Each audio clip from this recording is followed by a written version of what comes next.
Hi students, आज मैं आपको बताने वाला हूँ how to beat stress and stay lesser focus before से सितंबर 2025 एग्जाम्स। क्योंकि एग्जाम बिल्कुल पास है और ये वो टाइम है जिसमें हमारे को स्ट्रेस फ्री रहना है और आपका फोकस ऐसा होना चाहिए जिससे लेसर रेज होती है। तो कुल मिला के ये कैसे किया जाए ये सब मैं आपको इस वीडियो में बताने वाला हूं। तो आप इस वीडियो को पूरा देखकर अपने दोस्तों को शेयर करें, साथ ही VSA का यूट्यूब चैनल सब्सक्राइब करके बेल आइकन दबा के रखें। तो जो सबसे पहले तो ये जो स्ट्रेस है इसको आप एक्सेप्ट करो, क्योंकि ये स्ट्रेस नॉर्मल होता है। यानी स्ट्रेस का मतलब आप पॉजिटिव लो। आप ये मान के चलो कि आप स्ट्रेस में इसलिए हो क्योंकि आपको एग्जाम की आपको केयर है। तो इसको नेगेटिव वे मत लो, इसको अपनी वीकनेस मत मानो। हर स्टूडेंट लास्ट में थोड़ा प्रेशर फील करता है, चाहे वो रैंकर ही क्यों नहीं हो। इसलिए आप इसको एक्सेप्ट करो, इससे आपका पैनिक रिड्यूस होगा और साथ ही आपको शांत रह के पढ़ाई करने में आपको हेल्प मिलेगी। सेकंड काम जो करना है वो follow ICAS latest study pattern. ICAI का जो लेटेस्ट पैटर्न है एग्जाम्स का, इसको आपको थोड़ा सा ध्यान रखना पड़ेगा। जो ICAI की MTP आई है उससे आपको पैटर्न का पता चलता है कि किस तरीके का पेपर पूछेंगे, यानी किस पैटर्न से पेपर पूछेंगे। तो ICAI का MTP देखने से आपको आइडिया लगेगा कि इस तरीके का पेपर पैटर्न आने वाला है।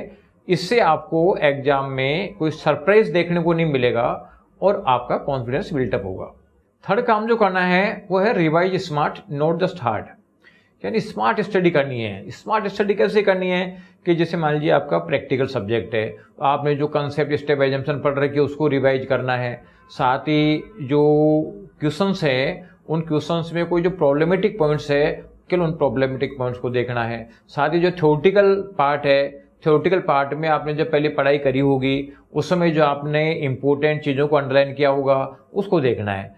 कुल मिला के एक बार आप सिलेबस को जब रिवाइज करो, उसमें पहले अच्छे इजी सिलेबस को रिवाइज करो, उसके बाद थोड़ा वीक एरिया रिवाइज करो और लास्ट में एक बार उसको ओवरऑल रिवाइज कर दो। तो इससे आपको स्ट्रेस रिड्यूस होगा और आप में क्लैरिटी बढ़ेगी। चौथा काम जो करना है वो है मॉक टेस्ट। आप लोगों ने मॉक टेस्ट दिए होंगे, हालांकि अब तो सितंबर के लिए मॉक टेस्ट सब कंप्लीट हो चुके होंगे। तो आप लोगों ने जो मॉक टेस्ट दिए हैं उससे आपकी स्टडी फोकस हुई है, आप लोगों को लिखने का तरीका पता चला होगा और साथ ही ये पता चला होगा कि क्या लिखने से मार्क्स मिलते हैं और क्या लिखने से मार्क्स कटते हैं। साथ ही आपको 3 घंटे की प्रैक्टिस भी होगी। तो इससे आप लोगों का पेपर जो है इजी हो जाएगा, क्योंकि आपने एग्जाम कंडीशंस में टेस्ट दिए होंगे। इससे मेन एग्जाम के लिए स्टिमुलेशन मिलता है। तो कुल मिला के अगर आपने टेस्ट दिए हैं तो आपने जो है प्रेशर हैंडल करने की टेक्निक आपने सीख ली, एग्जाम के समय कोई प्रॉब्लम नहीं आने वाली है। पांचवा काम करना है वो करना है break big goals into daily targets.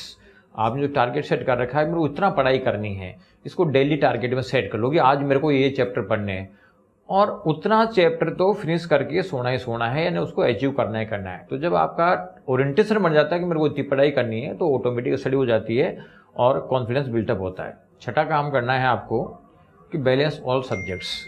हर सब्जेक्ट का वेटेज बराबर है, इसलिए किसी सब्जेक्ट पे ओवर फोकस नहीं करना तो किसी सब्जेक्ट को इग्नोर भी नहीं करना।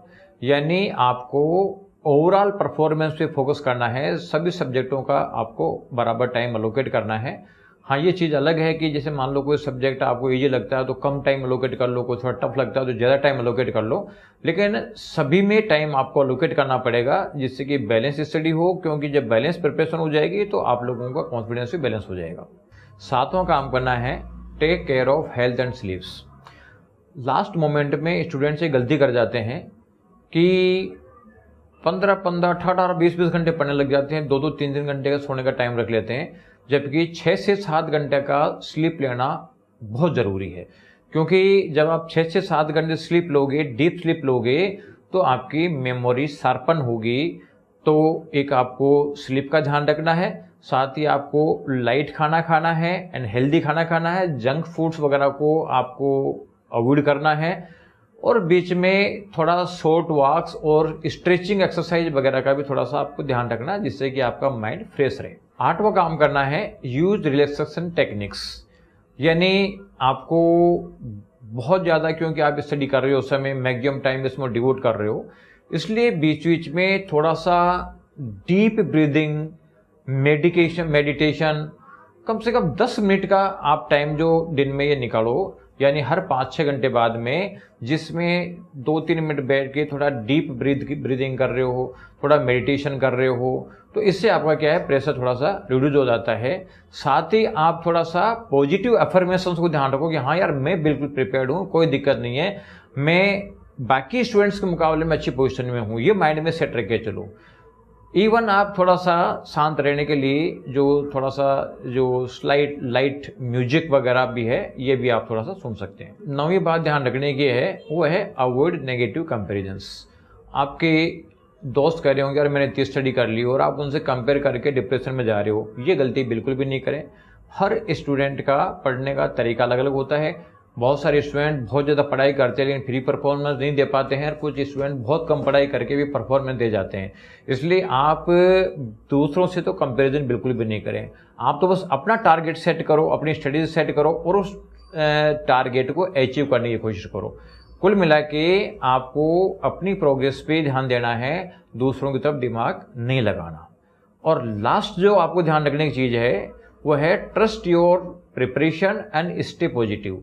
यानी आप लोगों ने इतनी मेहनत करी है, इतने क्लासेज आपने ली है, साथ में आपने रिवीजन किया है, इसके बाद मल्टीपल रिवीजन किया है, मॉक टेस्ट दिया है, काफ़ी आपकी स्टडी करी है, तो आप लोगों को अपनी प्रिपरेशन पे कॉन्फिडेंस होना चाहिए, और यही चीज़ आप लोगों की कॉन्फिडेंस बिल्डअप करेगी, मैंने इतनी पढ़ाई कर रखी है। कुल मिला के आपको अपने एफर्ट्स पे ट्रस्ट करना है, इससे आपका पैनिक ख़त्म होगा, और आपका जो नॉलेज है वो निकल के अच्छा आएगा। तो एक पॉजिटिव काम माइंड हमेशा आपकी परफॉर्मेंस को बेटर करेगा, इसलिए अपने आप के लिए पॉजिटिव थिंकिंग रखें।